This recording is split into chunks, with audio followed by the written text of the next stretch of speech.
The day America obliterated half of North Vietnam's MiG-21 fleet in 13 minutes. The untold story of Operation Bolo. During the Vietnam War, the skies over Southeast Asia were a brutal arena where cutting-edge technology and age-old tactics collided. Among the many operations carried out by the United States Air Force, one stands out for its audacity, brilliance, and sheer effectiveness. Operation Bolo. It was a meticulously planned mission that resulted in the destruction of over half of North Vietnam's elite MiG-21 fleet in just 13 minutes. This is the story of how a legendary World War II fighter ace, Colonel Robin Olds, turned the tide of air superiority in one of the most daring and successful air battles of the Vietnam War. The background: Operation Rolling Thunder. To understand the significance of Operation Bolo, we must first take a step back and look at the broader context of the Vietnam War, particularly the air war over North Vietnam. Beginning in March 1965, Operation Rolling Thunder was launched as a sustained bombing campaign intended to weaken North Vietnam's ability to support the Viet Cong in the south. The logic was simple: destroy the enemy's infrastructure and supply lines, and they would be unable to continue the fight. However, the execution of this plan was anything but simple. The U.S. military faced numerous challenges, not the least of which were the restrictive rules of engagement imposed by politicians back in Washington. These rules severely hampered the Air Force's ability to operate effectively, often forcing pilots to fly predictable routes through heavily defended air corridors bristling with anti-aircraft artillery, AAA, and surface-to-air missiles, SAMs. The North Vietnamese quickly adapted, concentrating their defenses along these routes and turning them into deadly gauntlets for American pilots. Adding to the complexity was the introduction of the Soviet-supplied MiG-21, a state-of-the-art fighter jet that was faster, more maneuverable, and deadlier than anything the North Vietnamese had previously flown. With a fleet of these advanced aircraft, North Vietnam began employing hit-and-run tactics, targeting the heavily laden F-105 Thunder Chief bombers that were the backbone of the U.S. bombing campaign. The MiG-21s would ambush the F-105s, forcing them to jettison their bombs and retreat, thereby disrupting bombing missions and frustrating the U.S. war effort. Enter Robin Olds, a legend takes command. In September 1966, the 8th Tactical Fighter Wing, stationed at Udon Thani, Royal Thai Air Force Base, received a new commander, Colonel Robin Olds. A double ace from World War II, Olds was a legendary figure, known for his aggressive tactics, leadership, and the thick mustache that became his trademark. Despite his age, Olds was not just a relic of a bygone era. He was a visionary leader who understood the evolving nature of air combat. Upon taking command, Olds immediately recognized the challenges posed by the MiG-21s and the restrictive rules of engagement. The MiG-21s were not just outmaneuvering the F-105s, they were also avoiding direct confrontation with the F-4 Phantom IIs, the U.S. Air Force's primary air superiority fighter. The North Vietnamese pilots knew that their best chance of survival lay in quick, guerrilla-style attacks on the bombers, avoiding prolonged dogfights with the Phantoms. Olds knew that to win this battle, he would have to outthink the enemy. He needed to draw the MiG-21s into a fight they couldn't avoid, and that's when the idea for Operation Bolo was born. The plan, a ruse like no other. Operation Bolo was a bold and unconventional plan designed to exploit the North Vietnamese reliance on radar to identify incoming U.S. aircraft. The plan hinged on deception. Olds and his team would make their F-4 Phantoms appear to be the vulnerable F-105s, luring the MiGs into an engagement where the tables would be turned.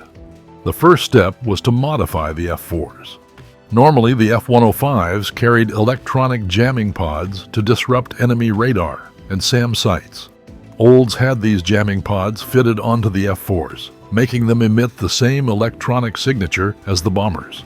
Additionally, the Phantoms would fly in the same formations and at the same altitudes as the F-105s, using the same radio call signs and frequencies. The next step was to create the perfect setup. Olds requested that all U.S. air operations over Southeast Asia be suspended on January 2, 1967, the day of the operation. This was a massive request, but it was crucial to the plan's success. With no other U.S. aircraft in the sky, the North Vietnamese would have no reason to suspect that the Phantoms were anything other than another routine bombing mission. Finally, Olds devised a plan to deal with the MiG-21s once they were in the air. He knew that the MiGs would likely try to disengage and return to base once they realized they were facing F-4s rather than F-105s. To prevent this, half of the F-4s would race ahead of the main formation and circle above the MiG airfields, cutting off any retreat. This would force the MiGs into a fight they couldn't escape. The execution, a masterpiece in the skis. On the morning of January 2, 1967, 28 F-4 Phantoms took to the skies in 7 flights, named after a car model, with Olds himself leading Olds' flight. As the Phantoms approached their target area, everything seemed to be going according to plan.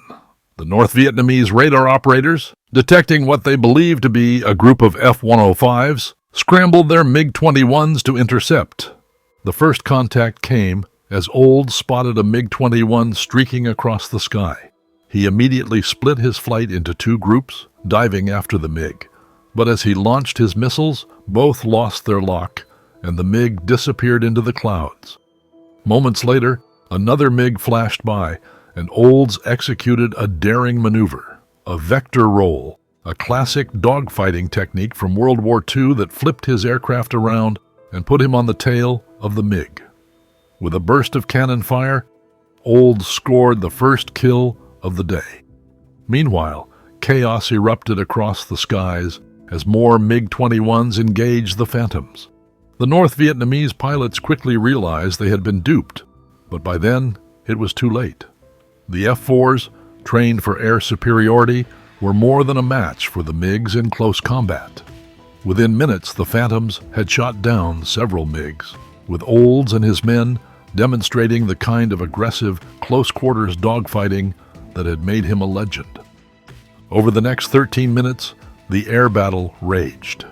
The North Vietnamese pilots, caught off guard and outnumbered, fought desperately to escape. But with the F-4s blocking their retreat and relentless attacks coming from all directions, the MiG-21s had little chance. By the time the dust settled, 7 MiGs had been confirmed destroyed, with another 2 listed as probable kills. The aftermath, a stunning victory. When the F-4s returned to base, the pilots were greeted with cheers and celebration. The mission had been an overwhelming success. Not a single U.S. aircraft had been lost, and the North Vietnamese had suffered a devastating blow.